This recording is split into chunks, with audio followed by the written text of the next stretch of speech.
U.S. preliminary qualifier number 2. Just taking a look at the game, we were actually able to get back into the series between first round knockout and their opponents, New York Bird. Benson, you saw the end of that search and destroy. How did we end up at 1-1?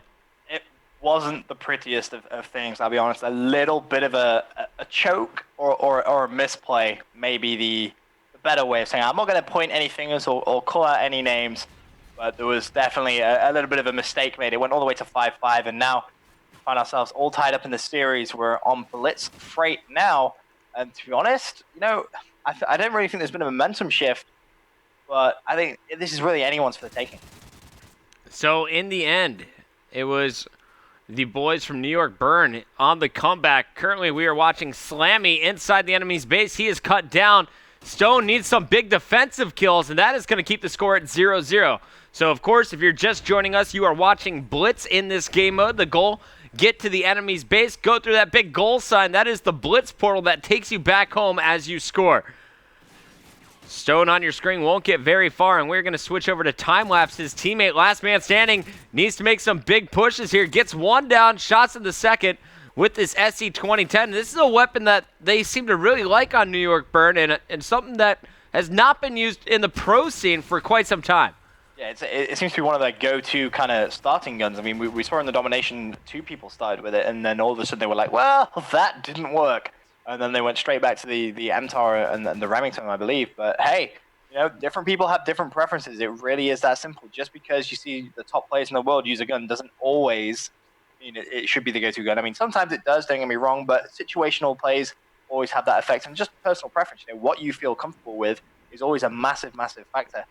Right now, we have just seen the first blitz. In fact, make that the second blitz point go in favor of first-time knockout. And Soldier Ack is going to answer back for New York Burn as well. But look at that orbital view. You can just see how many players are on the attack. Schultz goes down as well. Time-lapse, last man standing, 4 dead. There is another cap as we are going to see T-Beat go through on that one. And MV Parker being an MVP. Oh, gets caught mid-sprint. Won't be able to get the kills. Was on a 5-point spree. And now it's all set up for T-Beat to come slaying through.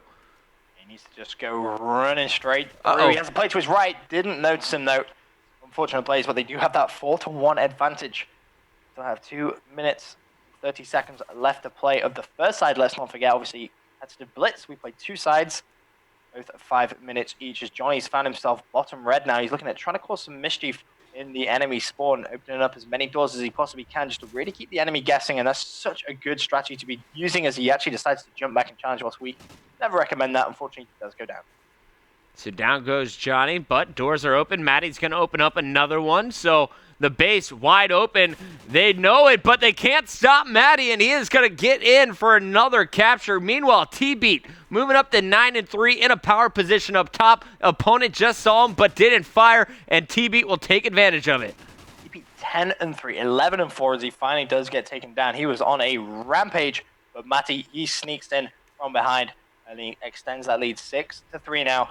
Still under 2 minutes to go, and you can just see the way these guys from first-time knockout are just rotating around the map, consistently putting pressure. But the thing I've been really impressed with them is they've been locking down their own spawn before. Every time they spawn in, they're checking their own flag, and that's something that earlier on in the day we weren't really seeing. We were seeing teams just sort of blindly overextend and really get punished upon when they were playing decent teams, whereas the first-time knockout team, they may not necessarily be winning their gunfights, but they are all checking back, and that's just a good sign to see. Yeah, the defense definitely paying off. Big kills being scored. Oh, sloppy shooting from Matty. He does get the kill. His teammate goes through, but Matty will be hunted down. Meanwhile, you can see the mini-map. Only 2 defenders coming off spawn, and Parker will be able to get top white. Can he control Owens? Nice headshot there, and he goes through. They will not stop scoring. 9-4 with 55 seconds left to go. And can they try and extend the lead? That's the question. T-Beat coming from around the outside. Not going to happen, though. He does get taken down. Parker now pushing up right towards the center of the enemy spawn. He's got this. Small work. Yeah, he has. Small work of Schultz. 6-point lead. Okay, and this is looking very nice for them as they go over to that second side. I mean, 6-point lead is pretty difficult to really throw away. I mean, all they really need to do is play that strong defense mindset, and if they need to overextend. But apart from that, everything they're doing right now is right, especially when you have Parker 10-7 with 5 caps. T-Beat on your screen for the moment. He was the one who started off at 9-3. Since then, silenced. Really slowing down at 12-7. Actually, that's not too bad as he starts to heat up once again. Going for his third in a row. Will be cut down. Parker right behind him will go in for the cap. That is 11-5 at the half. What a start here for first round knockout. Yeah, very, very good start for them. You have to say, going into that second side, it's going to be very difficult for them to throw a lead like this away. You can see T-Beat there in that final kill, opening that front door, and that's something that they did every single time. Every dynamic element, they were making sure they had in control. So that's both on the attacking side, opening as many doors as you can. That just gives you different options, different routes you can run. But on defense as well, they were doing the right thing, shutting the front door, shutting underground as much as possible. Every single time they spawned in, they were the key things that they were checking all the time.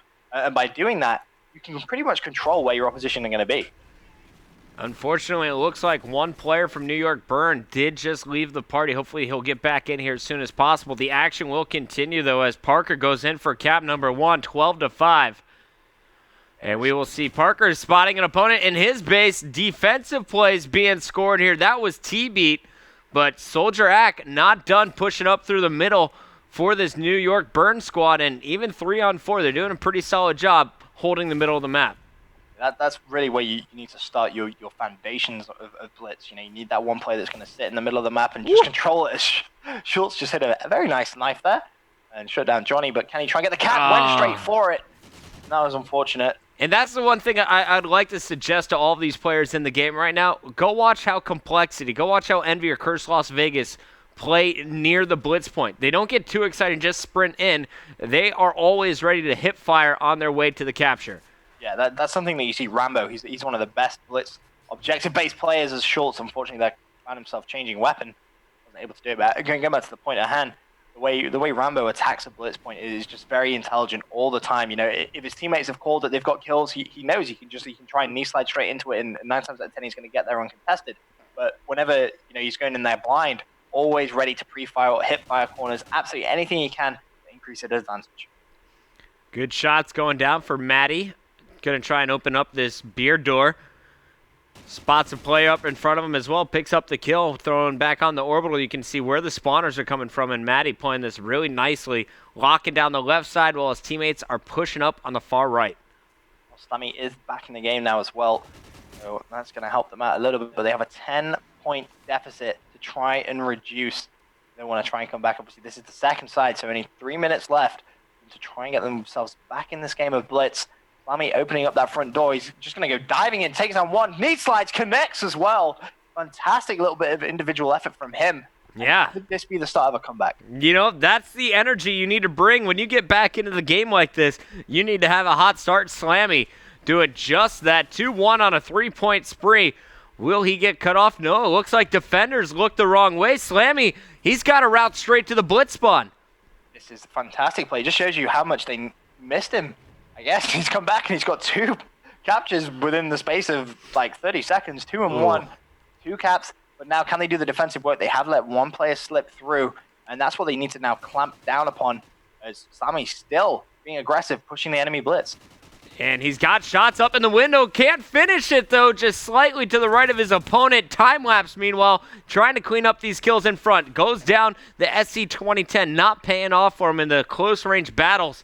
Soldier Act trying to hold on to the middle tracks. Is going to spot one. Does he check his right? No, he's going straight for the blitz as his teammate goes through. More captures are going on the board in favor of this first-round knockout crew. They've brought it within 8 points, but they need to start focusing on D. Every point scored is worthless if your opponent went through as well. Yeah, completely agree. That's all that's been happening. They've been capping a couple, but they've been very, very in the opposite team. They've just been running straight towards the enemy, and when you have one person trying to play defense and 3 people attacking, you can't expect them to get that 1 versus 3 clutch every single time. It's just not going to happen. You do need to help out on the defensive side, and unfortunately they do so. So they had a very good spree where Slammy was just running straight forward and really was carrying the team momentum-wise. But, 17-9 is the score, so it's still a very big deficit. Remember, this is just game 3 of a best of 5, so even if even if this New York Burn squad goes down here, they could bring it back with another domination or search and destroy win. 18-10 in the final 50 seconds. This should wrap it up in favor of the boys from first round knockout. Let's watch it from MVP Parker's point of view. He's had a very, very solid game. 17, 14, 9 caps as well. Putting up some big, big numbers. Tried to do a bit of defensive work. Sadly, couldn't get there in time. But with 30 seconds left, 19 to 12, he doesn't really need to worry too much about it. He shuts his front door. He could probably just rotate straight back towards his base and just really play some solid defense if you want to. Everyone following inside the base. Meanwhile, Matty has pushed up for first round. Will he push in for the blitz? It looks like he's just going to be a nuisance. And at the end, all the action is inside the blitz spawn. Slammy trying to go through 3 caps into the 3 minutes he was in this second round. Solid start, but it was just too strong of an opening that we saw from first round knockout, and they will end it with a 6-point advantage. Yeah, really, really nice plays coming from them. I mean, fair play to Slammy. You know, he came back into the game and caused a bit of a ruckus, but it just wasn't enough. I mean, you look at this. It's Schultz 27, Soldier Act 21, and Timelapse 26. There's some big, big numbers being dropped by his teammates, but it's unfortunate. That's going to be first time KO going 2-1 up in the series bucket. All right, so 3 games into the match, and we are going to see first round knockout up 1-2. Guys, we're going to a quick commercial break. When we come back, game number 4 of this series and potentially some more series as we're trying to jump around and show you as many teams as possible here in the U.S. Preliminary Qualifier number 2.